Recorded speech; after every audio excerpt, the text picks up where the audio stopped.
Yesterday I found out that my uncle Marino passed away. Marino.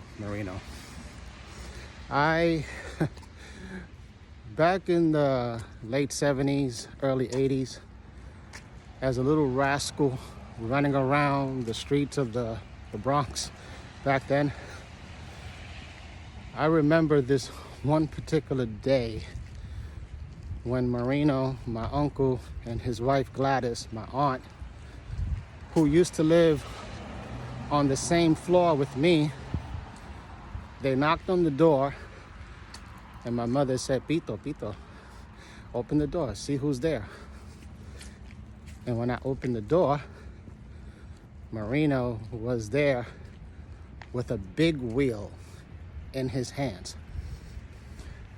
Now, for you young whippersnappers from this generation, allow me to explain to you that awesome surprise, that awesome toy that Marino, my uncle, surprised me with. It's basically a plastic bike. You would sit on it, and right in front of it was a big wheel with pedals and two wheels on the back. And man, listen, back then, before Facebook, before the internet, there was this thing called outside, and I used to love being outside. And the kids on the block, my buddies, they all had their own big wheels. Some of them, they had the bootleg versions. Remember the other big wheel brand? I'm talking to you, those of you who are from my generation. Those big wheels used to come in green and black or something like that, but I had the original one. Mine was, I believe, orange or red mixed with yellow with the little tassels. Am I saying it right? So back then I used to ride around the block with my friends, and my old block, which is 173rd Street and Toppin Avenue, several blocks away from Webster Avenue. Our block was attached to Claremont Park. So we used to start from the top of the hill, which is the park, and then we used to just ride around. We used to race each other. And when we made it towards the corner, we used to just make that turn and go straight down. And then after that, we will make another turn, and then that will lead us back into the park. And then we will race through the park and then end up back to our block, you see? Because of Marino, I was able to have that experience. There was another time, when my Uncle Junior, when he moved from the Bronx to New Jersey, all of my family members went to his house. I believe he had a cookout, and my mother was also there. And the only ones who wasn't there was me and Marino. So Marino told my mother, don't worry, I got Pito. They used to call me Pito.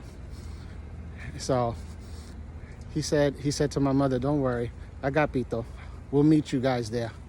So as I was walking with Marino, we went to our local candy store. Shout out to Wheaty.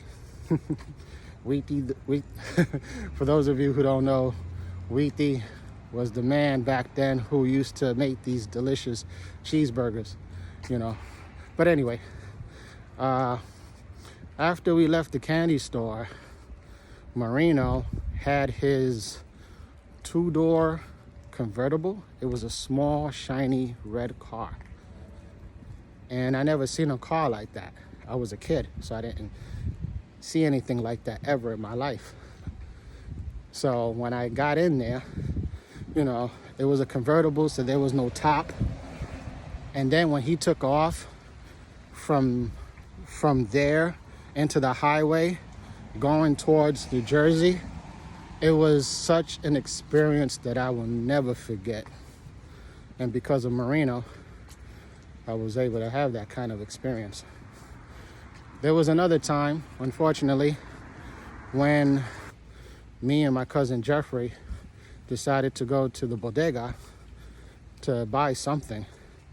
And on the way there, I noticed that those bullies that used to bully me regularly was nearby. So when we entered the store, I turned around and I saw through the door those bullies just standing there on the sidewalk waiting for me to come out. So immediately I told my cousin Jeffrey, go back to the house. At that time, Marino and the rest of my family was there. I said, go back there and let them know that I cannot leave here, because if I walk out of here, those guys are gonna jump me. They're gonna stomp me to death. They just hated me back then. So anyway, Jeffrey walked out. I had to wait, and I was nervous and scared. And then suddenly, who comes to my rescue? Marino. Marino came and he said, come here, come on, come here. And then when I walked out of there, I saw those bullies on the block, and I saw Marino and the rest of my family, and he looked at me and he said, which one of these punks is the one that's bothering you? So I was scared. I was like, so I told him it's that guy. He said, okay, we're gonna have an old school fight. Nobody interferes. It's gonna be my nephew here and this punk over here. And I didn't want to fight.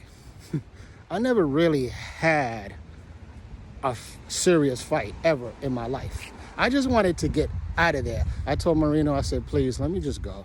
Let's just go. So Marino said, are you sure? I said, yeah, let's go. So he was saying some words to them that I will not repeat in this video. But basically, because of Marino, I had that experience. He stood up for me. And there are so many other memories of Marino that if I'm looking at the time right now and my bus is almost here, I just don't have the time to fill all those memories in this video, but I just want to leave you guys with this. Marino meant a lot to me. He was a kind soul. He gave me my first job as a storekeeper in his discount store at 182nd or 83rd Street on the Grand Concourse. He used to love decorating the front of his store. You know, when Halloween came, Christmas came, Valentine's Day came, he used to just stay in the front of the store and just decorate it. He would spend hours there doing that. So anyway, I just wanted to leave these thoughts about Marino in this video. He died about a week ago. Such a shame that I found out now about it, but it is what it is. And I just want to also say that, listen, no one is promised tomorrow. Hug your relatives, your family members regularly. Check on them. You know, just be there for your family, you know, and be there for your family. Marino was one of a kind. He was. And I truly hope that when he left this world, I hope that he left with Christ Jesus, my Lord. This is the Preacher Man signing out. May the Lord, Yeshua, Mashiach, bless you all and your loved ones. And in Yeshua's holy name, I say all these things. Amen. Peace.